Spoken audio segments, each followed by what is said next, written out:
Hello and welcome to the analysis of Prelims Examination paper of 2020. In this section, we'll be discussing the questions that were asked from the history section, including the questions from all the four subjects that are part of history, that is modern history, ancient history, medieval history, as well as art and culture. Now, you might have already gone through the discussions of polity, geography, economy, and environment.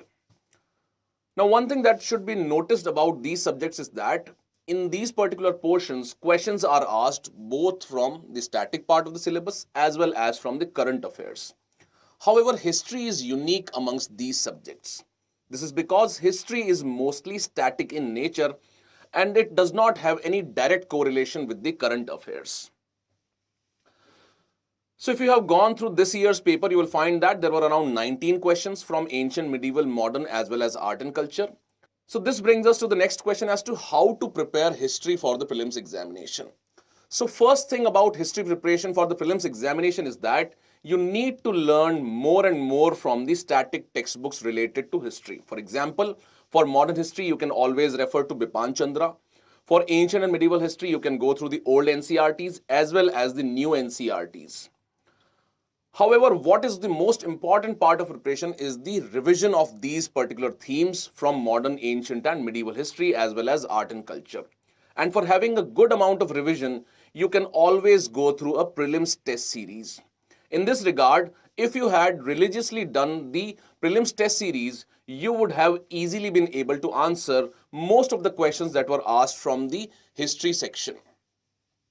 Another thing that you need to learn is that for clearing the prelims examination, you do not need to score 200 marks in this paper.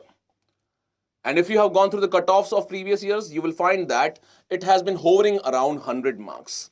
So this brings us to the important learning that if you answer most of the questions from each section, for example, if you answer most of the questions in polity, most of the questions from economy, and most of the questions from geography and history, you will be easily able to clear the mark of 100 marks to clear the cutoff for the examination.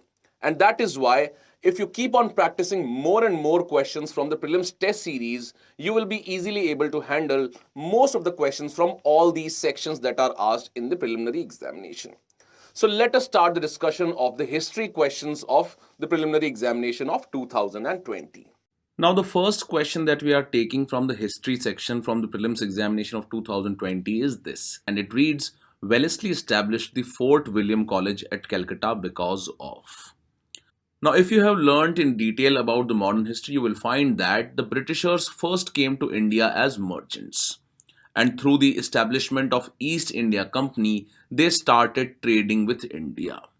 However, over a period of time, they got themselves indulged in various wars and started to have political control of Indian territories. And that is when they found themselves to be unequipped with administering these territories that they had acquired. And accordingly, they focused on administrative development. And under this, one of the first beginning of training the administrators was done by Wellesley, and for the training of the civil servants, he established the Fort William College at Calcutta. And accordingly, the correct answer here is that he wanted to train the British civilians for administrative purposes in India. Now, if you learn about history of modern India from 1750s till 1857, you will find that there are some important themes in this particular section. One of them is the development of administration. Second one can be the Councils Act that the British government passed to rule in India. Also, other important themes include the economic impact of British rule, the development of education, and development of press in India.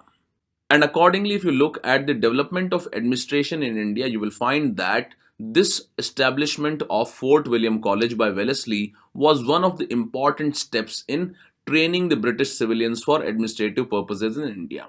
However, this offer of the Governor General Wellesley was rejected, and accordingly, for training the British civilians for administrative purposes in India, a college was established at Hailbury in England. Now, as far as preparing this section is concerned, you can always go through standard textbooks like B.L. Grover, where thematically all these aspects of British administrative development, British education development, etc., have been covered in detail. However, at times we face the issue of not retaining everything that we have studied. And accordingly, for that, you should always go through the test series, and that helps you in identifying your weak areas, and by that you will be able to identify the areas which you are not able to recall in the real examination. So for example, if you had gone through the prelims test series of 2020, in the test related to modern India, a question was asked which read, which of the following statements is or are correct? First is that the Orientalists depicted India's past in a way that was in consonance with the needs of colonial administration. And second statement read that Fort William College was founded by Wellesley to train the young British recruits to the civil services in India. And if you had gone through the explanation of this question, you would have been easily able to answer the question that was asked in the prelims examination of 2020. And here, both the statements that were given were correct, and explicitly in the second statement, it was mentioned that the Fort William College was founded by Wellesley to train the young British recruits to the civil services in India. And hence, the correct answer was C, that is both 1 and 2. So while attempting a prelims test series, the most important aspect is going through the explanation of the questions that are asked in those tests. And for that, you can always go back to the textbooks from which you have prepared and also look at the explanation that has been provided with that particular test. And accordingly, if you had gone through the details of this question, you would have easily answered the question that was asked in the prelims 2020. Now, another important aspect of preparation for the prelims examination is going through the previous year question papers. And if you look at this question that was asked in the prelims of 2018, it reads, with the reference to educational institutions during the rule of India, consider the following pairs. First pair is the Sanskrit College and William Jones at Banaras. Second is Calcutta Madrasa and Warren Hastings. And third is Fort William College and Arthur Wellesley. And we are required to identify which of the pairs that are given above are correct. Now in this question, you would have easily identified the second pair which is correctly matched because Calcutta Madrasa was established by Warren Hastings. However, regarding the Sanskrit College, it was established by the efforts of Jonathan Duncan. And the trick in this question was that the third pair, which reads Fort William College and Arthur Wellesley, this pair was incorrectly matched. And this is because Fort William College was not established by Arthur Wellesley, but it was established by Lord Richard Cole Wellesley, who was the Governor General of India. So in this question, the trick here was that Lord Richard Cole Wellesley, who was the Governor General, had established this Fort William College and not Arthur Wellesley. And by this, you could have easily answered that B is the correct option, that is 2 only. So if you had solved this previous year question paper of 2018, you would have easily been able to answer the question that was asked in the prelims of 2020 related to the purpose of Fort William College. So this tells us that going through a test series, reading the explanations, and preparing from the standard textbooks and previous year questions is very important for the preparation of preliminary examination. With this, let's take up the next question now. Now, the second question that was asked in the preliminary examination from the modern history was related to another important theme, that is tribal rebellions and civil rebellions in India. And this question reads, with reference to the history of India, Ulgulan or the Great Tumult is the description of which of the following events? Now, we all know that it was related to Birsa Munda's revolt of 1899 and 1900. Now, for preparing this section, you can always go through the standard textbook of modern history. However, if you had gone through the prelims test series of 2020, and in this, if you had attempted this test related to modern India, there was a question which read, it was one of the greatest tribal uprisings in southern India, in which the hill tribesmen in coastal Andhra revolted against a new restrictive forest regulation which prevented them from engaging in traditional agriculture system in 1879. Which among the following tribal uprising is best described by the above passage? Now, the above description is basically related to the Rampar revolt. However, if you had gone through the explanation of this test series question, we have explained in detail all these uprisings that have been provided in the options in this particular question. So if you go through the explanation, we have provided the explanation of Rampar revolt, the Ramosi Risings, Munda Revolt, and the Bhil Uprisings. And regarding the Munda revolt, it has been clearly said that the Mundas rose under Birsa Munda in a religious movement or rebellion which was known as Ulgulan, with an agrarian and political content. So, what this explains, or what is the learning here? The learning here is that you should always go through the explanations of the test series. And just solving the tests or the questions in the test series will not help you in learning better. But it is the explanation and learning the mistakes that you commit in the examination in detail that will improve your scoring in the prelims examination. And that is one of the important aspects of attempting a test series, that is, going through the explanation and understanding the peripheral areas related to that particular question. With this, let's take up the next question now. Now, the next question that we are taking from the Prelims 2020 related to the history section is related to Gandhi-Irwin Pact. Now, in modern history, most important theme are the important movements that took place in India, especially in the 20th century. So, the important movements include the Swadeshi Andolan, the non-cooperation movement, civil disobedience movement, and the Quit India movement. And if you look at this question, it is related to Gandhi-Irwin Pact, which was signed during the civil disobedience movement. And if you go through the previous year question papers, you will find that questions have been regularly asked from these important movements in the modern history. And this question reads, the Gandhi-Irwin Pact included which of the following? First was invitation to Congress to participate in the Round Table Conference. Second is withdrawal of ordinances promulgated in connection with the civil disobedience movement. Third is acceptance of Gandhiji's suggestion for inquiry into police excesses. And fourth is release of only those prisoners who were not charged with violence. Now, in these statements that are given in this question, if you have gone through the details of Gandhi-Irwin Pact, you will find that the third statement that is given here is incorrect. That is, acceptance of Gandhiji's suggestion for inquiry into police excesses was not accepted under the Gandhi-Irwin Pact. And by this, you could have easily eliminated C and D. And if you look at all the other options, that is 1, 2, and 3, all are correct. And hence, the correct answer was B, that is 1, 2, and 4 only. Again, if you look at the question that was asked in the prelims test series of 2020, in the Modern India Test 2, the question reads, which of the following was or were not accepted in the Gandhi-Irwin Pact?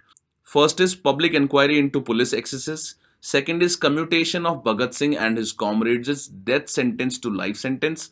And third is right to make salt in coastal villages for personal consumption. Again, here we note that the British India under the Gandhi-Irwin Pact did not accept the public inquiry into the police excesses. And this is the statement that is given in the prelims examination question related to Gandhi-Irwin Pact. The second statement that is related to commutation of Bhagat Singh's life sentence and death sentence was also not accepted under the Gandhi-Irwin Pact. However, the third demand, that is right to make salt in coastal villages for personal consumption, was accepted. So the correct answer here is that the statements 1 and 2 were not accepted in the Gandhi-Irwin Pact, and hence these are correct with regards to the demand of the question. So the correct answer that comes out is B, that is 1 and 2 only. Now in this question also, what is important is that preparing this particular topic in detail would have helped you in the examination and not just solving the question in the prelims test series. So if you go through the details of Gandhi-Irwin Pact, which was also known as the Delhi Pact, you will find that the government had agreed on the following demands. First was immediate release of all the political prisoners not convicted of violence. And this particular aspect has been asked in the preliminary examination of 2020. Second is remission of all fines not yet collected, and likewise the 7 demands were accepted. Secondly, the Viceroy turned down 2 of the Gandhiji's demands. First was public inquiry into police excesses, and second was commutation of Bhagat Singh and his comrades' death sentence to life sentence. And we all know that this statement was asked in the prelims of 2020. And thirdly, Gandhiji on behalf of Congress agreed to suspend the civil disobedience movement and agreed to participate in the next round table conference. So what this highlights is that going through the explanations and preparing the topics in detail will help you in solving the questions related to modern history very easily in the examination. With this, let's take up the next question now. Now, the next question that was asked in the prelims examination from the history section was a very interesting question.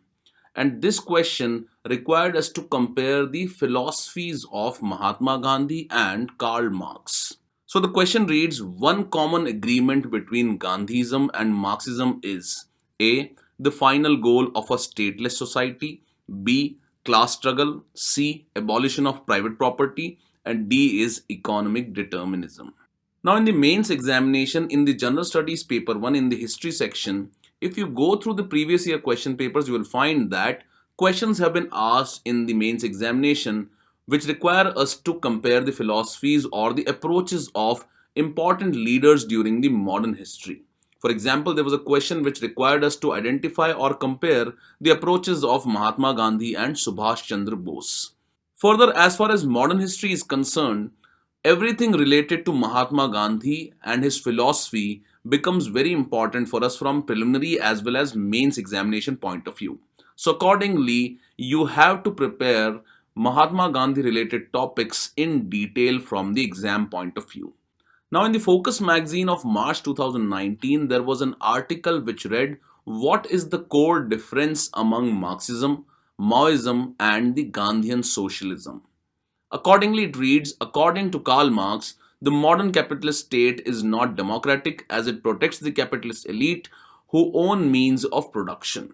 Now, we all know that Karl Marx was the biggest critique of capitalism and he proposed a new philosophy which is known as communism or socialism. And in this line, Karl Marx believed that it is inevitable that the working class would gradually conduct violent revolutions around the world and replace the capitalist order with a socialist one.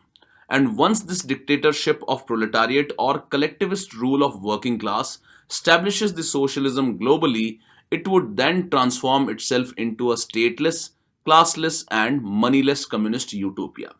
So we all know that Karl Marx firmly believed that the end stage of communism would be a society which would be stateless, classless, and moneyless communist utopian society.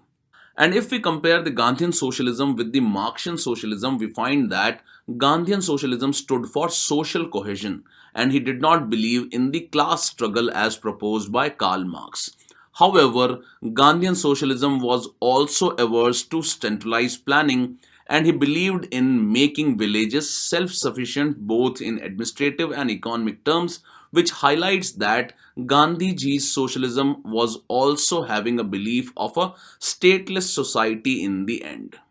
And that is where both Gandhian socialism and Marxian socialism agree that in the end there will be stateless societies.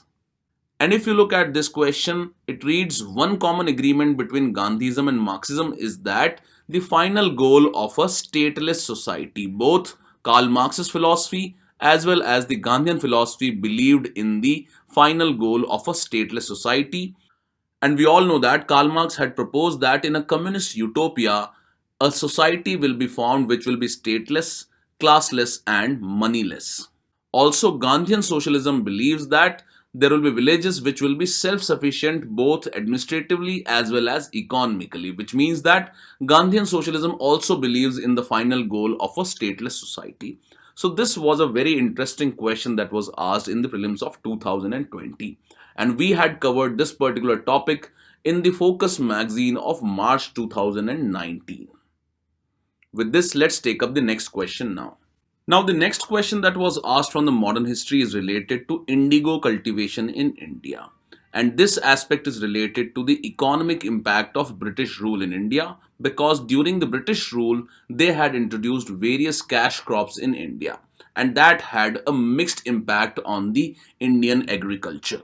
So the question reads, the indigo cultivation in India declined by the beginning of the 20th century because of. So the correct answer here was that the indigo cultivation declined because of its unprofitability in the world market because of new inventions. And as you might all be knowing that indigo was cultivated in India for exports by the Britishers for dyeing process. However, the German dyes had replaced the indigo created dyes. And as such, the indigo cultivation started declining in India. Now, this question that was asked in the prelims test series in the Modern India test, it reads, consider the following statements about Champaran Satyagraha. And we all know that Champaran Satyagraha was related to indigo cultivation. So this question is basically related to the details of the Champaran Satyagraha or what happened during this Champaran Satyagraha. And as far as this question is concerned, the correct answer here is D. That is, none of the above statements that are given here were correct related to the Champaran Satyagraha. However, solving this question would have helped you in the prelims examination of 2020 only if you had gone through the explanation of this particular question. So if we look at the explanation of the Champaran Satyagraha, you will find that it happened because in the early 19th century, the European planters had involved the cultivators in agreement that forced them to cultivate indigo on 3/20th of their holdings, which was known as the Teen Katiya system. And towards the end of 19th century, the German synthetic dyes forced indigo out of the market, and the European planters of Champaran, keen to release the cultivators from the obligation of cultivating indigo, tried to turn their necessity to their advantage by securing enhancements of rents and other illegal dues as a price for the release. So basically, indigo cultivation was becoming unprofitable because of the new inventions that had taken place across the globe. And in such a scenario, when the European cultivators tried to extract the rents illegally from the farmers started the Champaran Satyagraha against this Teen Katiya system that was existing in the Champaran area. So clearly, if you had learned about the context of the Champaran Satyagraha properly, you would have easily answered the question that was asked in the prelims of 2020. So the answer to this question that was asked in prelims 2020, that is, indigo cultivation in India declined by the beginning of 20th century because of its unprofitability in the world market because of new inventions, and that is the German synthetic dye. With this, let's take up the next question now. Now, the next question is related to ancient India that was asked in the prelims of 2020. It reads, with reference to the scholars or the literatures of ancient India, consider the following statements. First is that Panini is associated with Pushyamitra Shung. Second is Amar Simha is associated with Harshvardhana. And third is that Kalidasa is associated with Chandragupta too. Now, before solving this question, let us first look at the question that was asked in the prelims test series of 2020. It reads, with reference to the Gupta ruler Chandragupta II, consider the following statements. First is that he patronized scholars like Dhanvantri and Amar Simha. Second is that Chinese traveler Yun Sang visited India in his time. Third is that the successors of Chandragupta II had to face an invasion by the Hunas from the Central Asia. Which of the statement given above is or are correct? Now, in this question, the second statement that is given here is incorrect because Fahian visited the Chandragupta II's rule. And that is why the correct answer here is B, that is 1 and 3 only. That is the first statement, that is he patronized scholars like Dhanvantri and Amar Simha. And thirdly, the successors of Chandragupta II had to face an invasion by the Hunas from the Central Asia. Now, if you go through the explanation of this particular question that was asked in the prelims test series, you will come to know about a very interesting thing about Chandragupta II's rule. So this reads, the reign of Chandragupta II or Vikramaditya saw the high watermark of Gupta Empire, and his court at Ujjain was adorned by numerous scholars which were called as the Navratnas. So basically, this was a very interesting and important thing related to cultural history of India. And under the Chandragupta II's reign, number of scholars had produced important literary works. And as you can see, there were 9 gems or the Navratnas under his rule. And these included Amar Simha, Dhanvantari, Harisena, Kalidasa, Kahapanka, Sanku, Varhamira, Vararuchi, and Vittal Bhatta. So as Chandragupta II's was glorious as far as the literature in the ancient India is concerned, this automatically becomes a very important topic for us from the exam point of view. And accordingly, you see that a question was asked in the prelims examination of 2020. And if you had gone through this explanation and learned about the reign of Chandragupta II, you would have easily answered the question that was asked in the prelims of 2020. So looking at this question, we find that Amar Simha was one of the Navratnas of Chandragupta II's court, and hence the second statement that is given here is incorrect. And if you knew that the second statement was incorrect, you would have easily eliminated the options A, B, and D. And correct answer here is C, that is 3 only, that is Kalidasa is associated with Chandragupta II. So what this highlights is that attempting test series and going through the explanations and learning about important themes in the history are very important for us from the preparation point of view as far as history is concerned in the prelims examination. And if you had religiously gone through this test series and its explanation, you would have easily answered the question that was asked in the prelims 2020. With this, let's take up the next question now. Now, the next question that we are discussing here is also from ancient history and is a very interesting question again. And it reads, who among the following rulers advised his subjects through this inscription? And this inscription read, whosoever praises his religious sect or blames other sects out of excessive devotion to his own sect with the view of glorifying his own sect, he rather injures his own sect very severely. And the options that we are given here are Ashoka, Samudragupta, Harshvardhana, and Krishnadev Raya. Now you will see that the rulers that are mentioned in the options in this question are all very important for us from the prelims examination point of view. And if you go through the previous year question papers, you will find that in the mains examination, a question has already been asked related to Krishnadeva Raya. And also questions have been asked related to the reign of Samudragupta and Harshvardhana. And Ashoka, we all know that, was the greatest of the rulers in the ancient India.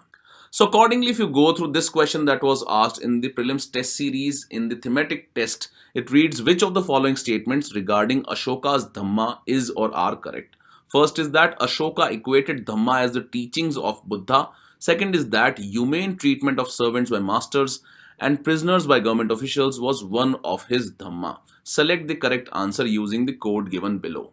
Now in this, if you have learned about Ashoka's Dhamma, you will be easily able to eliminate the first option that is given here, that is Ashoka's Dhamma was not equated as the teachings of Buddha. However, the second statement that is given here is correct. So the correct answer was B, that is 2 only. Now if we go through the explanation of this question, it reads, although Ashoka embraced Buddhism and took efforts to spread Buddhism, his policy of Dhamma was a still broad concept. And the concept of non-violence and other similar ideas of Ashoka's Dhamma are identical with the teachings of Buddha, but he did not equate Dhamma with Buddhist teachings.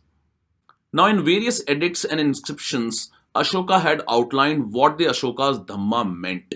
And in this, various principles of Ashoka's Dhammas were outlined through these inscriptions and the edicts.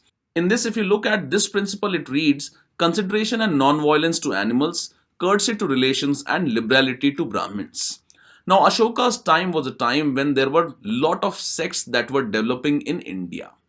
And accordingly, Ashoka did not show hatred towards any particular religious sect that was there during his reign. And accordingly, in one of the inscriptions, he said, whosoever praises his religious sect or blames the other sects out of excessive devotion to his own sect with the view of glorifying his own sect, he rather injures his own sect very severely. So basically, he stood against criticizing or blaming the other religious sects. And as such, this was the learning of Ashoka, and the correct answer was A. With this, let's take up the next question now. Now, the next question is again from a very important theme in the ancient history, and that is Buddhism and Jainism. And if you go through previous year question papers, you will find that every year a question has been asked from this particular theme, either from Buddhism or from Jainism. So in this regard, this question that was asked in the prelims examination of 2020 reads, with reference to the religious history of India, consider the following statements. First is that Sthavirvadins belong to Mahayana Buddhism. Second is that Lokottara sect was an offshoot of Mahasangika sect of Buddhism. Third is that the deification of Buddha by Mahasangikas fostered the Mahayana Buddhism. Which of the statements given above is or are correct? Now, if you have learnt about Buddhism, you will find that there were 4 Buddhist councils that were held. And in all these councils, Buddhism got divided into various sects, and the most famous ones being the Hinayan and the Mahayana Buddhism. So, in this regard, in the Prelims Compass of 2020, we have covered these aspects in detail. And in the description that is provided regarding the Buddhist councils, you will find that in the second Buddhist council, which was held at Vaishali under the ruler Kal Ashoka, the most important thing that happened was that Buddhist Sanghs were divided into schools known as Theravadi or Sthaviravadi and Mahasangika or Sarvastivadin. And in the fourth Buddhist council, the Theravadin or the Sthavirvadin became Hinayan and not Mahayan. So if you look at this question, first statement becomes incorrect because the Thavirvadins became Hinayan and not Mahayan at the fourth Buddhist council. Accordingly, you can eliminate the options A and D here. Further, regarding Mahayan Buddhism, we note that the Mahayan Buddhism believed in the idol worship of Lord Buddha. And accordingly, the third statement becomes correct here.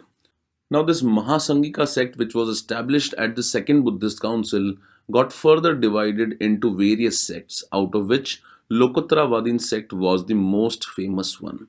And accordingly, the statements 2 and 3 that are given here are correct. So, the correct answer that comes out is B, that is 2 and 3 only. So here it needs to be highlighted that Buddhism and Jainism are very important themes in the ancient history section and should be prepared with good amount of detail so that you are able to answer the questions that are asked from this particular topic. So this is a kind of predictive topic that questions will always be asked from Buddhism and Jainism because that has been the trend in past 8 to 9 years.